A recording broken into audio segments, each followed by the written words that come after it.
Bonjour tout le monde, voilà, c'est Smaïl, je me présente. Euh, Qui je suis? En fait, je suis monsieur tout le monde. Je fais cette vidéo en fait à la demande de mon gamin, de mon fils, Noam. Donc, pour ceux qui ne l'entendent pas, en fait, je suis belge, vraiment apparemment ça s'entend. Je vais avoir 39 ans et aujourd'hui je suis coach en nutrition, micronutrition et santé holistique. Et je fais d'autres choses aussi. Je suis dans le monde du bâtiment, comme cadre, dans le monde du bâtiment. Je suis responsable de travaux. Et, euh, et en fait, j'ai toujours travaillé dans le monde du bâtiment.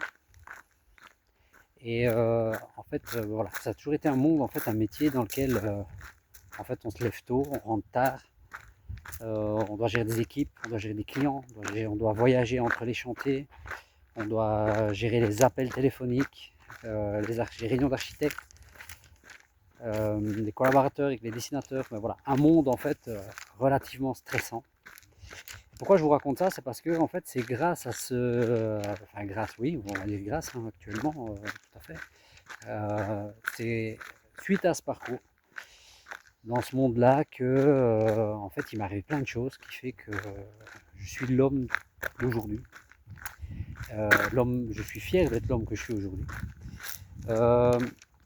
En fait, ce qui s'est passé, c'est qu'au fur et à mesure des années, j'ai remarqué que j'étais de plus en plus fatigué, mais vraiment de manière constante. J'étais de moins en moins performant au travail, de moins en moins lucide, de moins en moins de prise de décision. Vous avez une vie à 100 à l'heure, vous devez gérer vos équipes. Prenez pas soin de vous en fait, pas possible. Parce que de toute façon, vous devez voyager entre les chantiers, vous n'avez pas de temps. Le temps, ça c'est une denrée qui est revenue énormément dans ma bouche. Et bonjour, salut, allez. En fait, c'est que ça c'était la première étape. Hein. La première étape c'est ça, la fatigue constante. Et puis en fait, en découle une prise de poids au fur et à mesure des années assez conséquente. Et de cette prise de poids, il y a tout ce qui en découle. Donc ça c'est la première étape. Alors, on va y revenir sur la prise de poids, mais après d'un point de vue parlons-en tout de suite de la prise de poids. En fait, vous êtes mal dans votre peau, vous êtes mal dans vos vêtements, vous ne trouvez rien dans les magasins de prêt-à-porter, vous ne vous sentez pas légitime en réunion devant l'architecte, devant les clients. Vous vous regardez pas dans le miroir le matin en fait, quand vous sortez de la douche. Vous n'osez pas aller à la piscine avec votre fils. Lors des festivités à l'école, en fait, vous êtes gêné. Vous êtes gêné par rapport aux autres parents. Vous êtes également, comment dire, gêné aussi par rapport à votre compagnie. Et donc, tout ça fait que ça devient très inconfortable et peut nuire également à l'estime de vous-même. Niveau sportif, on n'en parle pas, les performances elles dégringolent. Je vous parle de ça moi il y a plusieurs années. Hein. Bon, je fais encore du sport, mais moi je suis fanat de football. Et en fait, vous êtes tellement rincé, comme vous dites, que à votre place, en fait, elle est sur le banc. Quand vous êtes sélectionné, vous n'avez pas d'âge, pourtant vous avez le feu, vous adorez ça. Et on ressasse le passé, les performances du passé, mais on n'arrive plus à les atteindre. Ça, c'est la première étape. La deuxième étape, après, c'était transformation au niveau de l'humeur. Là, beaucoup de marcheurs. Au niveau de l'humeur, vous vous rendez compte qu'en fait, vous voyez tout noir, rien de positif. Moral fluctuant, des crises de colère. Et pensez que c'est normal, c'est votre tempérament. En fait, oui, entre guillemets. Mais tout ça a énormément d'impact avec ce que vous mettez dans l'assiette. Ça, évidemment, je ne le savais pas. Quand on ne prend pas soin de soi, qu'est-ce qu'on fait entre deux chantiers? Soit on ne mange pas, soit on s'arrête vite fait prendre des choses qui sont inflammatoires. Et ce qui se passe, c'est que après c'est un dérèglement général en fait, au niveau du corps. Les neurotransmetteurs dans votre cerveau, moi je ne savais pas que ce que vous mettiez dans l'assiette en fait influençait la personne que vous alliez devenir. Personne au quotidien, mais également la personne pour l'avenir. Je ne le savais pas. Bon, tout ça a forcément un impact sur le professionnel. Hein. Pourquoi? Parce que gérer les réunions, gérer les équipes, prise de décision, gérer la pression, avoir du leadership, du charisme. Bon, ben, on n'a pas les bonnes conditions pour le faire. Après, d'un point de vue perso, bah forcément, vous savez comment ça se passe. Le pro et le perso, moi j'ai envie de ceux qui arrivent à couper les deux là. Moi je suis pas comme ça. Donc forcément ça a un impact à la maison. Quoi par exemple? En fait je vous ai pas dit. Moi j'ai eu un moment, j'ai eu ma société avec un associé où en fait on vendait des fenêtres, on faisait de la menuiserie. Et là c'était en fait le moment où j'ai touché vraiment le fond. Mais vraiment. Et souvent mon petit garçon, moi j'estime que j'ai raté les 7 premières années de mon gamin. Pourquoi? Parce que j'étais jamais présent. Quand j'étais présent physiquement, je l'étais pas mentalement.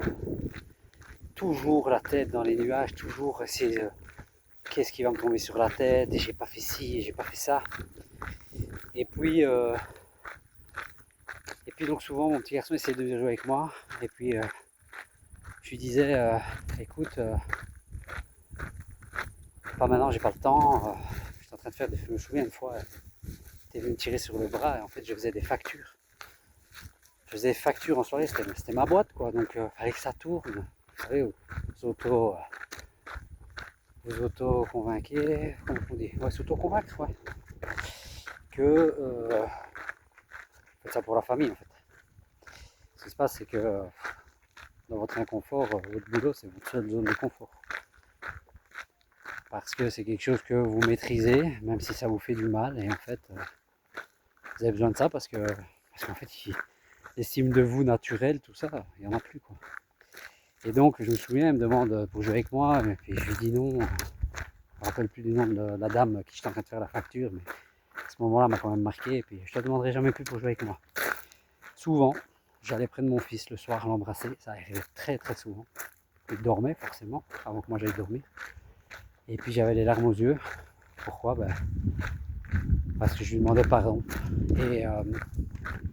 Et je lui disais que, enfin non, je me disais que je ferais mieux demain. Alors que demain, j'avais déjà du mal à me projeter au demain, pour être tout à fait sincère. Donc souvent je disais aussi à ma compagne que je voulais mourir jeune. Et elle me dit t'es bête de dire ça, pourquoi tu dis ça? Parce qu'en fait j'avais à peine 30 ans, que j'avais personnellement un corps d'une personne de plus de 60 ans en mauvaise santé quoi. Et donc envie vraiment qu'il n'y ait plus de problèmes dans la tête, qu'on vous foute la paix, vous voyez. Et donc souvent je lui disais ça, c'était sujet de discussion d'ailleurs à la maison.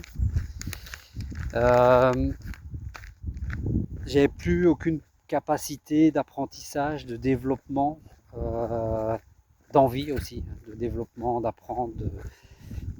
Et donc, en fait, vous êtes une coquille vide qui traverse le temps. Moi, j'en ai toujours été conscient, c'est ça. Moi, je sais qu'il y a beaucoup de gens, ils n'en sont pas conscients. Moi, j'en étais conscient. Le problème, comme je disais toujours, j'ai pas la formule de Merlin. Je sais pas ce que je dois faire. En fait, tout ça a duré plus de 15 ans. Jusqu'au moment, quand j'ai eu ma boîte là, avec les fenêtres, où en fait, c'est vraiment touché le fond, en discutant avec la secrétaire. Salut Justine, si tu nous entends d'ailleurs. C'était assez clair qu'en fait, c'était pas la vie. Il fallait que je réagisse, quoi. Je pouvais pas rester comme ça. Et donc, j'ai essayé de me reprendre en main. Je me rappelle un jour, je me regarde dans le rétro de ma voiture. En fait, je me dis, qu'est-ce que tu attends encore de la vie? J'ai une chouette compagne, une chouette gamin. Et en fait, je me disais, plus rien. Et le pire, c'est quand vous êtes conscient, c'est vous parlez à vous-même comme ça. C'est compliqué, quoi. Et donc, j'ai décidé de me reprendre de reprendre ma santé en main. J'ai fait énormément d'erreurs, mais c'est grâce à ces erreurs qu'aujourd'hui, je fais ce que je fais. C'est ça qui est cool, c'est parce qu'en fait le but c'est justement que les personnes que j'accompagne ne les fassent pas, ne les fassent plus, parce qu'il y a beaucoup d'erreurs que tout le monde fait en fait. Et j'ai perdu 32 kilos. C'est cool. Bon, j'ai fait beaucoup de conneries pour les perdre. Mais par contre, j'ai découvert une personne en moi que j'étais pas, quoi. Enfin, que je pensais pas être plutôt. Et en fait, commencer à avoir de l'estime de moi, m'apprécier, être fier de ce que j'ai fait de mon parcours, être fier des erreurs que j'ai fait, mais surtout de pouvoir remonter sur le ring. Ça, c'est encore ça, c'est extraordinaire. Donc, de là, en fait, tout va bien. Pas de bol. Il y a 2 ans, m'arrive un événement que je pense qu'il y a 4-5 ans, si ça m'était arrivé, en fait, je serais complètement tombé. Et là, je me rends compte au bout d'une paire de semaines, je crois que c'était 5-6 semaines, je me rends compte qu'en fait, j'ai les épaules solides, ça va le faire, je vais le gérer. Et là, la question, elle est, qu'est-ce que tu vas faire de ta vie? Qu'est-ce que tu vas faire de ta vie qui a du sens? Et là, je me suis dit qu'en fait, il y avait énormément de gens dans le même état que moi, qui font le même type de travail, qui ont les mêmes responsabilités que moi, qui sont pas bien. Et qu'en fait, c'était simple. En fait, je devais les aider. Que je devais les accompagner pour que ça aille plus vite pour eux. Et puis que, surtout, j'ai compris qu'en fait, avec tout le processus qui m'est arrivé, que tout le monde pouvait être l'exemple. Et ça, c'est génial. Parce que même dans mes coachings, dans mes coachés, des gens en fait que j'accompagne, qui au bout d'un moment, dans notre groupe et tout ça, deviennent l'exemple. Ça, c'est extraordinaire. Et donc, c'est pour ça qu'aujourd'hui, j'accompagne les gens comme moi, les cadres, les dirigeants d'entreprise, personnes à responsabilité, à reprendre en fait soin d'eux, parce qu'on n'a jamais vu un pompier en flammes, je l'ai peut-être déjà dit, aider les autres. Ce qui est assez étonnant, c'est que avec ma propre transfo, j'ai découvert le dépassement de soi. J'ai réaugmenté des performances sportives que je n'aurais pas pu imaginer. C'est génial sur moi. Donc je vous ai parlé du football, j'étais footeux. Quand on vous remet sur l'aile et que en fait vous tenez un match face à en face de vous un jeune, quelqu'un de plus jeune de entre 10 et 15 ans, et qu'en fait vous tremblez pas d'avance, quoi. Et niveau performance professionnelle, l'envie d'apprendre, l'envie de comment de toujours se développer, ça c'est génial, quoi. Parce qu'en fait, j'approche tout doucement de 40 ans, mais en fait je suis pas fini, je crois que c'est que le début. J'aurais jamais pensé comme ça avant. Je fais beaucoup plus de choses aujourd'hui que ce que je faisais avant. Je sais pas comment je fais, c'est génial.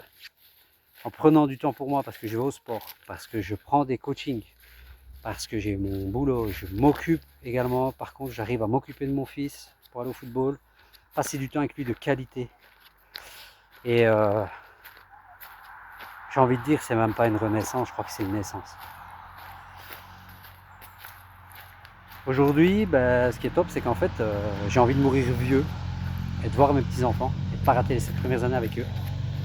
J'ai envie de leur apprendre tout ce que j'aurais appris, les erreurs que je vais encore commettre. Et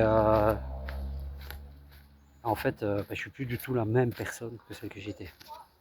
Aujourd'hui, on est dimanche. J'ai une liste longue comme le bras de choses à faire. Mais regardez, voilà, ma compagne et mon petit garçon sont.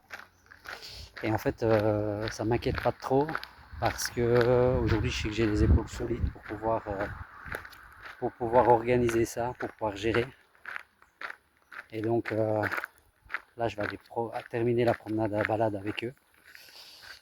Si toi aussi, en fait, tu te retrouves dans ce que je raconte, n'hésite pas à me suivre sur les réseaux sociaux.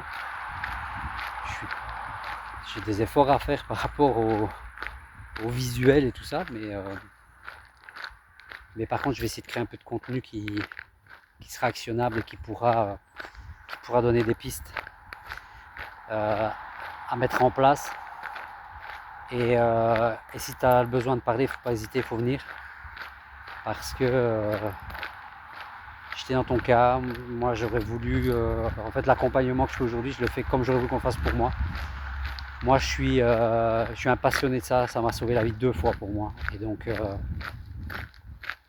si tu as besoin d'échanger, n'hésite pas. Et surtout, tu me suis sur les réseaux sociaux et je vais essayer de donner de la valeur. Voilà. Je vous souhaite à tous déjà de prendre conscience que c'est pas une fatalité, ça c'est certain. Et je vous souhaite à tous en fait de remonter sur le ring, de prendre votre avenir en main pour pouvoir découvrir ce que moi j'ai découvert, le monde qui est derrière, le fait de tout simplement réalimenter son corps de manière correcte, comme une belle voiture de course qui a besoin d'huile et d'essence, pour pouvoir justement aller gagner et passer la ligne d'arrivée. Allez, je vous souhaite à tous une bonne fin de journée. Ciao, ciao.